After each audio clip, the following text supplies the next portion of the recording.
Bonjour, bienvenue dans ce nouveau module qui n'est autre que la gestion du temps. Avant de commencer ce cours-là, j'aimerais vous signaler que dans Playlist, vous allez trouver une nouvelle playlist nommée Gestion du temps où vous aurez toutes les vidéos de ce module-là qui ne sont autres que, à part cette vidéo bien sûr où nous allons traiter le temps, l'utilité de sa gestion et pourquoi il faut le gérer. Nous allons voir dans d'autres vidéos, bien sûr, ce qu'on entend par la planification, les priorités, c'est-à-dire nos propres priorités, comment les gérer et quels sont les principes pour une bonne gestion de ces priorités, quelles sont les conséquences, bien sûr, d'une mauvaise gestion du temps, comme nous allons traiter la délégation, le leadership, quelles sont les techniques d'organisation du travail et sans oublier bien sûr la maîtrise de son temps et à la fin les outils de la gestion du temps. Mais avant de commencer ce module-là, j'aimerais vous poser une toute petite question. Que vous soyez étudiant ou bien un fonctionnaire ou même un chef d'entreprise, ne vous est-il pas arrivé après avoir passé une journée pleine de tâches et au point que vous n'aviez pas aucun moment de repos toute la journée et en fin de journée, vous vous rendez compte que vous n'avez pas pu malheureusement réaliser toutes les tâches que vous avez prévues pour cette journée, tout simplement en défaut de temps. Donc, la question qui se pose, est-ce à cause de vous ou bien c'est à cause du temps, c'est-à-dire un manque de temps? La réponse, elle est très simple. Si chaque personne gère mieux son temps en donnant une priorité aux tâches les plus importantes, que nous allons traiter tout ceci par la suite, vous n'allez pas tomber dans ce problème-là. D'accord? Alors, pour éviter ce problème-là, il faut connaître les bonnes manières pour mieux exploiter son temps. D'accord? Surtout qu'on sait que c'est un problème de tout le monde. C'est-à-dire, il n'est pas spécifié à une catégorie ou à une autre. C'est un problème à tout, c'est-à-dire dans tout le monde, c'est-à-dire comment dirais-je, tout le monde souffre de ce problème-là. D'accord? Alors, d'où vient l'utilité de ce module-là? Allons-y.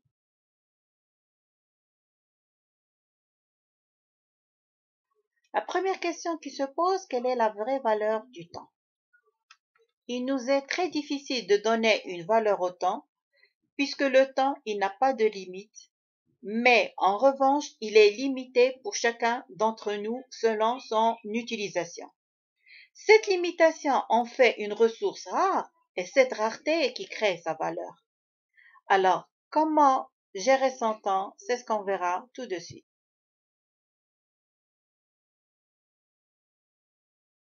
La question qui se pose, c'est est-ce qu'on peut gérer son temps? On a vu l'importance du temps et on a dit que le fait que ça soit une ressource très limitée ce qui lui donne une grande valeur. Et pour mieux gérer son temps, il faut connaître bien sûr le principe, mais ce qu'il faut retenir au début, c'est que c'est indispensable pour chacun d'entre nous de savoir le principe de cette bonne gestion afin de ne plus perdre son temps et de travailler dans de bonnes conditions.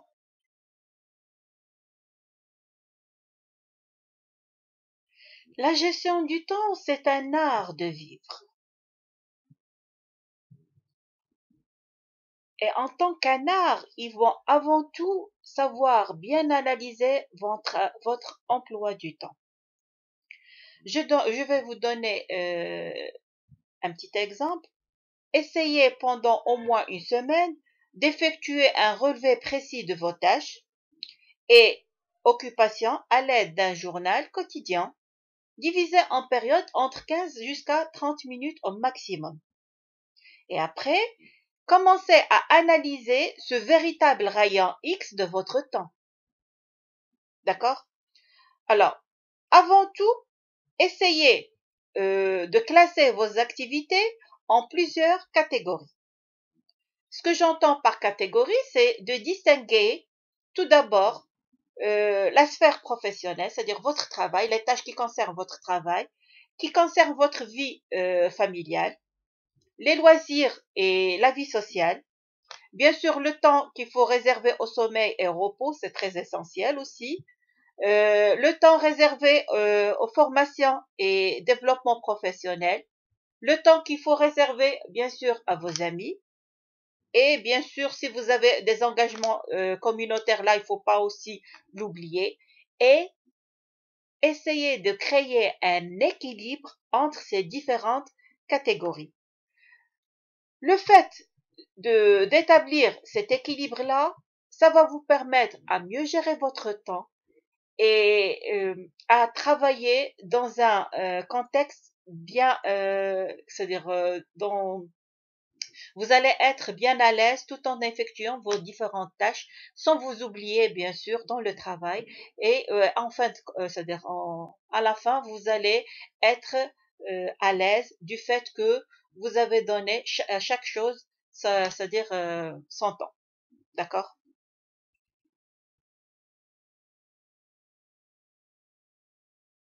Les principales techniques de la gestion du temps. Quand il s'agit de matière de gestion du temps, il faut retenir qu'il y a deux conceptions qui prédominent.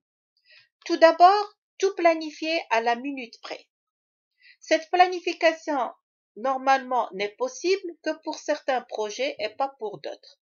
Par contre, pour la deuxième conception qui n'est autre que de réduire ses activités pour se consacrer aux tâches prioritaires, là, c'est possible pour tout type de tâches, c'est-à-dire pour tout type de projet.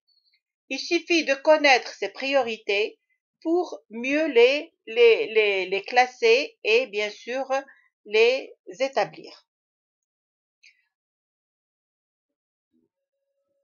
Gérer son temps, au fond, ça signifie donner de la priorité à ce qui est vraiment prioritaire, d'accord? Et les autres tâches, ils peuvent être effectuées par un ordre décroissant selon leur importance par la suite.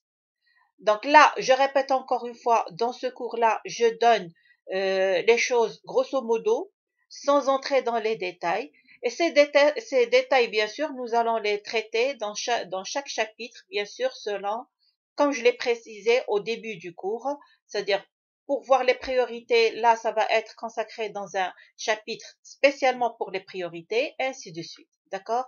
Donc là, c'est seulement pour vous donner les grands traits ou bien les grandes lignes de la gestion du temps.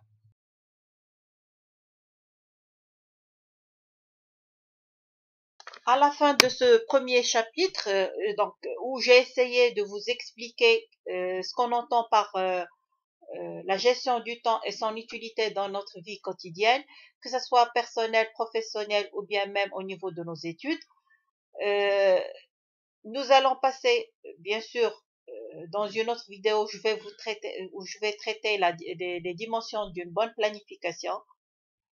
Et c'est à partir de ce chapitre-là, c'est-à-dire à partir du deuxième chapitre, que vous allez mieux comprendre ce qu'on entend par la gestion du temps. J'espère que ce module il vous sera très bénéfique du fait que, quel que soit, c'est-à-dire que vous que ce soit dans votre vie personnelle, professionnelle ou même au niveau de vos études, une bonne gestion du temps, ça ne peut être que bénéfique pour vous parce que ça va vous permettre à travailler à l'aise, d'une part, d'être satisfait de votre travail et bien sûr, le plus important, c'est d'être satisfait de ce que vous faites sans être amené à emmener votre travail chez vous et à être trop surchargé, bien sûr. Sur ce, je vous remercie et à la prochaine fois, Inch'Allah.